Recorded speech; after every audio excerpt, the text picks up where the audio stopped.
민주당 연결해 볼까요? 임내연 의원님 나와 계시죠? 예, 안녕하십니까. 예. 민주당 임내연 의원입니다. 예. 조금 전에 제가 그 이한석 의원께도 여쭤봤습니다만 이 국정원 정치개입 의혹 문제 말입니다. 예. 이것을 의원님께서는 어떻게 생각하셨어요? 이 정부 측의 답변. 지금 이한석 의원께서는 하루에 한 건 정도 올린 거 가지고 선거 개입이 되느냐 이런 생각도 들었다고 말씀하셨는데요. 그런데 이제 한두 명이 아니고 예. 그것도 이제 국정원 원장의 지시에 의해서 그 근무지가 아닌 곳에서 예. 여러 명이 지속적으로 선거에 가까운 시기에 여러 가지 문제에 관해서 선거에 민감한 부분을 꾸준하게 네. 이걸 댓글을 올린다는 등 행동을 하게 되면 예. 상당한 영향을 미칩니다. 예. 그리고 또 이렇게 장기간 정치 개입을 했는데 이거에 대해서 또 국정원 수사가 은폐되고 이런 것이어서 엄중한 수사가 돼야 함에도 불구하고 예. 이것이 천연되고 있는 건 상당히 안타까운 일입니다. 그렇죠. 그리고 국정원이 이런 의혹을 받는다는 사실 자체가 이게 이 명예롭지 못한 일 아니겠어요? 그렇습니다. 그러니까 이런 논란 자체가 나오지 않도록 제도적 장치가 필요하지 않을까 이런 생각도 드는데 말이에요. 이제 그런 것은 우선 국정원장을 대통령이 최측근 인사로 이제 임명하는 것부터 시작이 되죠. 그러면 임명권자에 대한 충성, 정권 연장을 이제 도모하게 되는 거죠. 그런데 그것을 거르는 과정에 있어서 지금 뭐 현재는 청문회가 있지만 그거는 하나의 절차로서 거치는 과정이고 그 결과가 어떻게 돼도 대통령이 임명하려면 할 수 있는 것이죠. 그런데 이걸 제도적으로 보장하는 방법의 하나로서는 국회의 동의를 임명에 하나의 기준이 되도록 해서 예를 들면 과반수 이상이 동의를 하지 않으면 임명이 안 된다고 하는 것도 하나의 방법이 되겠고요. 국정원법을 보다 더 강화해서 정치 개입에 대해서 그 처벌을 높인다든지요.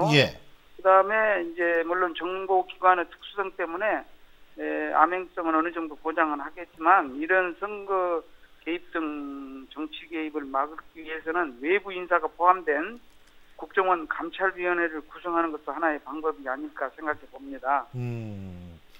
이게 이제 논의를 해서 차근차근 좀 그런 제도를 만들어야겠네요.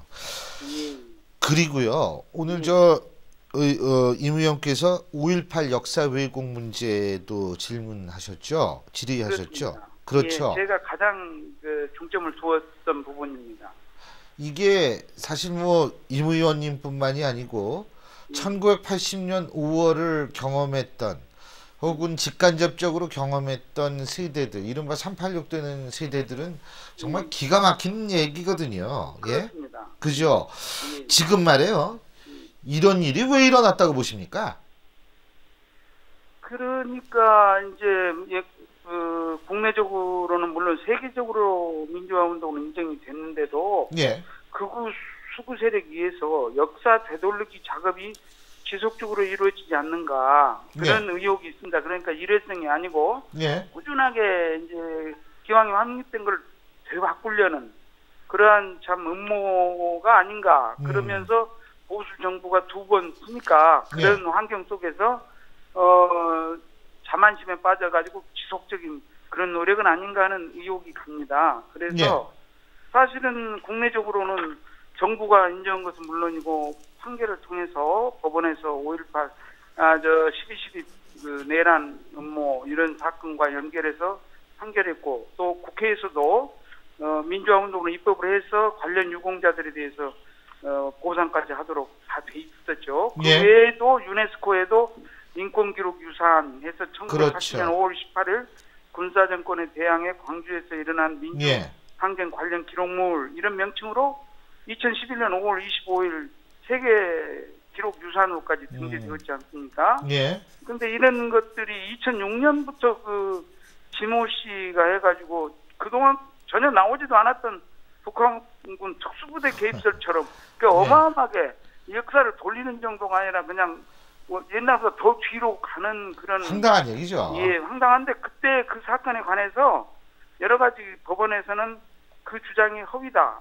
즉, 뭐 예컨대 김대중 내라는 모 사건, 무죄 재심 사건이나 전두환 등 신군부 세력에 대한 유죄 형사 판결, 또 5.18 관련 형사 재심, 손해배상 사건 이런 것들 다 입법 조치, 사법 조치와 전부 배치되는 그런 그쵸. 것이다. 예. 이렇게 이것이 문제고, 예. 이러한 역사 왜곡 시도가 일부 학생, 일반인들은 좀 혼동을 가져오는 것 같아요. 예. 그래서 제가 오늘 질의를 통해서도 그 당시에 나온 의혹을 그때 신군부에서 불순 세력이 개입했다고 막 그걸 예. 강조했었는데 예. 그때 기껏 해봐야 서울에서 뭐 일부 시위 학생들 또 불만 세력들이 왔다.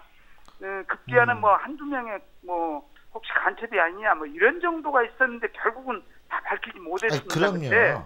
그런데 이번 엉뚱한 일이 있어서 예. 이건 역사 바로잡을 그렇죠. 문제도 있고요. 예. 그다음에 이런 것들을 오늘 뭐 저 총리께서 총리와 법무부 장관이 그 처벌 관계를 예. 확실하게 하겠다는 다짐을 하기도 했습니다만 그런 한쪽에서는 역사를 왜곡시키는 막 허위 사실에 의한 명예훼손이랄지 이런 부분에 대한 엄정한 수사 처벌. 예. 그러면서도 역사 교육을 정상화시켜야 하지 않겠느냐. 예. 집중 이중대 등으로 부실화된 역사 맞습니다. 교육을 바꾸고 예. 해서 이러한 것들을 종합적으로 또 예. 정치권 내 일부에서는 그 5.18 민주화 운동에 대한 그 정의가 불확실하다 해서 지금 저희 방에서 그 법안을 지금 성안하고 있습니다. 그래서 그거에 법적으로 예. 이것은 뭐 민주시민에서 이렇게 자발적으로 이루어졌다는 내용이 알 수 있는 그러한 정의 규정을 두려고 합니다. 그러면 정치권에서 이런 것들을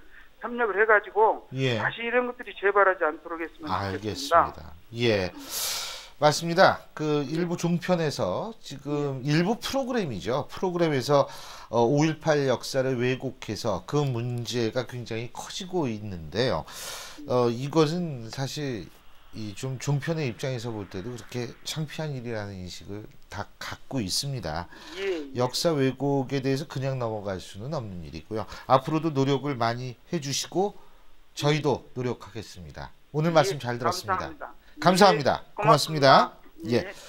민주당 임내연 의원이었고요.